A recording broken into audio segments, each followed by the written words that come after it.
हमारे खास कार्यक्रम में आप सभी का बहुत स्वागत है। आपके साथ मैं हूं नलिनी पांडे। यूपी में मौसम की गजब मनमर्जियां चल रही हैं। मौसम के बेरुखी से प्रदेश की आम जनता के साथ किसान भी परेशान हैं। कहीं बाढ़ बारिश से लोगों का जीना मुहाल है, तो कहीं बारिश के इंतजार में किसानों का बुरा हाल है। और देखिए, एक ही प्रदेश में कहीं बारिश और कहीं बाढ़ से लोग परेशान हैं। पश्चिमी यूपी के कई जिलों में बारिश से हाहाकार मचा हुआ है। प्रशासन लोगों को सुरक्षित स्थानों पर पहुंचा रहा है। वहीं पूर्वांचल और बुंदेलखंड में बारिश नहीं होने से सूखे की स्थिति बन गई है। किसानों के धान की फसलें बर्बाद के कगार पर हैं। और आप देख रहे हैं कि दो तस्वीरें, जिसमें एक ही प्रदेश में एक तरफ बाढ़ और दूसरी तरफ सूखे की मार।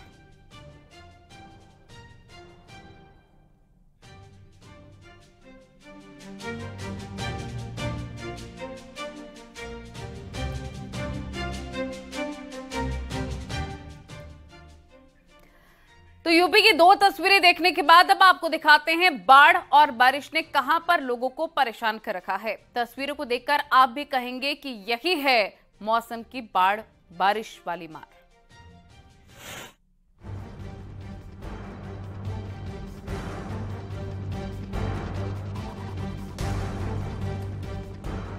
पश्चिमी यूपी में बाढ़ और बारिश का खौफ अब भी बरकरार है। बुधवार की बारिश ने नोएडा में जल जमाव की स्थिति बना दी। पूरे शहर में वाटर लॉकिंग के कारण पूरा जनजीवन अस्त व्यस्त हो गया। वहीं ग्रेटर नोएडा में हिंडन नदी का जलस्तर बढ़ने से आसपास के बने मकानों में पानी पहुंच गया। पुलिस और प्रशासन ने लगातार लोगों से सुरक्षित स्थानों पर जाने की अपील की। वहीं बिसरख इलाके में एनडीआरएफ की टीम लगातार नजर बनाए हुए है। देखिए, अभी हम लोग पुराना सुतियाना गांव में खड़े हैं। आप भी देख रहे हैं और पीछे पूरा ये जल भराव है। हालांकि ये बहुत ही सरप्राइज हम लोग के लिए नहीं था। हम लोग इसके लिए तैयार भी थे और पिछले कई दिनों से लगातार मुनादी करके हम लोगों ने जो भी व्यक्ति यहाँ पे थे उन लोगों को सुरक्षित स्थलों पे पहुंचा दिया है। जो निराश्रित गोवंश है, इस तरह के जानवर वगैरह सबको सुरक्षित कर दिया। कोई भी जान माल की यहाँ पे हानि नहीं है, लेकिन पानी बढ़ा हुआ है। हालांकि हिंडन बैराज में अभी मॉर्निंग में 2000 क्यूसेक पानी कम हुआ है और जो पानी का स्तर है वो स्टेबल बताया गया है। पिछले 24 घंटे से लगातार स्टेबल बना हुआ है। हालांकि 1-2 इंच कम ही हुआ है। तो हम लोग उम्मीद कर रहे हैं कि आगे आने वाले समय में पानी घटेगा, लेकिन फिर भी अगले 48 घंटों के लिए हम लोगों ने अलर्ट जारी किया हुआ है। गाजियाबाद में बुधवार को हुई बारिश लोगों के लिए परेशानियों का सबब बन गई। जगह जगह जल जमाव से जाम की स्थिति पैदा हो गई थी। वहीं ऐसे में राजनगर एक्सटेंशन में हिंडन नदी के किनारे ही बना नंदी पार्क में भी जल जमाव हो गया है। हिंडन नदी के बढ़ते सैलाब के चलते यहाँ भी पानी भर गया है।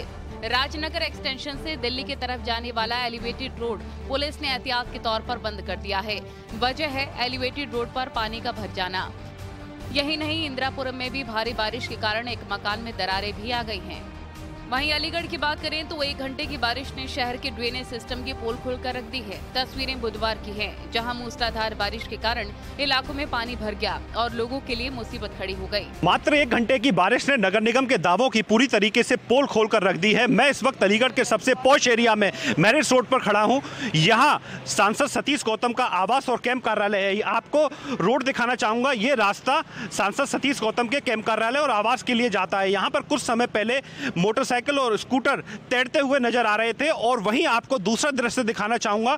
ये मेरे पीछे ठीक यहाँ से 50 मीटर पर पूर्व मुख्यमंत्री कल्याण सिंह बाबूजी का आवास है। इस रोड को आप देखेंगे तो ये पूरी तरीके से जलमग्न नजर आ रही है। नगर निगम के जो अधिकारी हैं वो कुछ समय पहले दावा कर रहे थे कि इस बार अलीगढ़ में पानी नहीं भरेगा, लेकिन मात्र 1 घंटे की बारिश में पूरा अलीगढ़ जलमग्न नजर आ रहा है। मथुरा से आई तस्वीर डराने वाली है। दरअसल कई दिनों बाद मथुरा में बारिश हुई। बारिश ज्यादा देर तक तो नहीं हुई, लेकिन आधा घंटे हुई तेज बारिश ने शहर के निगम की पोल खोल दी। ये वीडियो मथुरा के डोरी बाजार का है, जहां आधे घंटे की बारिश में एक ई-रिक्शा पानी के तेज बहाव में बह गया, जिसे पकड़ने के लिए रिक्शा वाला पूरे जोर लगा रहा है। लेकिन बहाव इतना तेज है कि पकड़ने के बाद भी यमुना की ओर बढ़ रहा है। बताया जा रहा है कि आगे चलकर रिक्शा मालिक घाट पर लगी जंजीरों में जाकर अटक गया और यमुना में जाने से बच गया। इटावा में बरसाती पानी ने खासी मुसीबत बढ़ा दी है। जगह जगह बरसाती पानी भर जाने से आवागमन पूरी तरह से प्रभावित हो गया है। कई सड़कें ऐसी हैं जो नहर में तब्दील हो गई हैं। इटावा मुख्यालय के डॉक्टर भीमराव अंबेडकर राजकीय चिकित्सालय परिसर में भी पानी भरा हुआ है, जिसके कारण मरीज और तीमारदारों को खासा दिक्कतों का सामना करना पड़ रहा है। वहीं अगर बात करें बाढ़ की, तो श्रावस्ती जिले में बाढ़ आने से जिला मुख्यालय से भिनगा जाने वाला मुख्य मार्ग कट गया है। राप्ती नदी के तेज बहाव के कारण रास्ता मुख्य मार्ग से अलग हो गया है। नेपाल से पानी आने के कारण राप्ती नदी में उफान है। स्थानीय लोगों को जिला मुख्यालय आने जाने में दिक्कतें हो रही हैं। श्रावस्ती में राप्ती नदी खतरे के निशान से 80 सेंटीमीटर ऊपर बह रही है।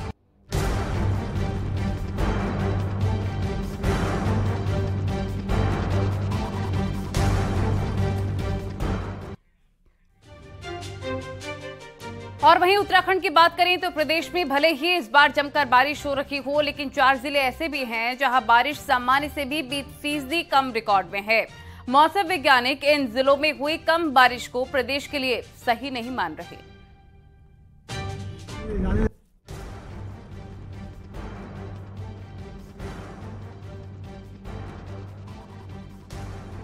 बारिश की वजह से नदियां नाले जहां उफान पर है, तो वहीं जगह जगह बारिश परेशानी का सबब बन रही है। प्रदेश के 4 जिलों को छोड़कर हर जगह बारिश आफत बनकर टूट रही है। बागेश्वर, देहरादून, हरिद्वार, चमोली, उत्तरकाशी तो ऐसे जिले हैं जहां बारिश ने इस बार पिछले 10 सालों का रिकॉर्ड तोड़ दिया है। 1 जून से लेकर अब तक प्रदेश में 24% ज्यादा बारिश हुई है। राज्य में रिकॉर्ड तोड़ बारिश, बागेश्वर में 160% ज्यादा, चमोली में 95% ज्यादा बारिश, हरिद्वार में 146% ज्यादा बारिश, टिहरी गढ़वाल में 63% ज्यादा बारिश, देहरादून में 59% ज्यादा बारिश हुई और उत्तरकाशी में 40% ज्यादा बारिश हुई। वहीं 4 जिले ऐसे भी हैं जहां 20% से कम बारिश हुई है, जिसमें अल्मोड़ा, पौड़ी, गढ़वाल, चंपावत और साथ ही पिथौरागढ़ शामिल है। तो शॉर्ट ड्यूरेशन में जो है तेज बारिश मिल जाना, तो ऐसे उसमें जो अभी सिचुएशन चल रही है कि जो हीटिंग हो रही है, दिन में धूप निकल रही है, तो उससे कहीं ना कहीं जो कन्वेक्टिव पोटेंशियल एनर्जी वो बढ़ता है एक एटमॉस्फेयर में, और उसकी वजह से फिर आप देखते हैं जो डेवलपमेंट होते हैं, काफी थंडरस्टॉर्म जो है वो मॉडरेट सीवियर तक हो जाता है, और उसमें बहुत तेज बारिश कम समय में वो मिल जाती है। मॉनसून सीजन में 80% तक बारिश आमतौर पर हो जाती है, लेकिन अगर ये बारिश मॉनसून सीजन के इतर हो तो स्नोफॉल या फिर बेमौसम बारिश के रूप में देखने को मिलती है, जो कई बार बादल फटने जैसी स्थितियों को भी सामने लाती है, जो कि हिमालयन राज्यों के लिए ठीक नहीं कही जाती।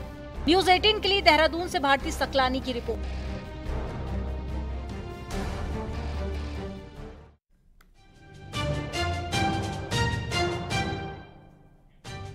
बाढ़ बारिश से हाहाकार की तस्वीरें आपने देख ली। अब आपको दिखाते हैं इसी प्रदेश के दूसरे हिस्से की तस्वीर, जहां पर मौसम की बेरुखी ने किसानों के माथे पर चिंता की लकीरें खींचती हैं। पूर्वांचल और बुंदेलखंड में बारिश नहीं होने के कारण सूखे की स्थिति बन गई है। धान की फसलें अब सूखने के कगार पर हैं। वहीं पर नहरों में पानी नहीं होने के कारण स्थिति और विकट होने लग गई है।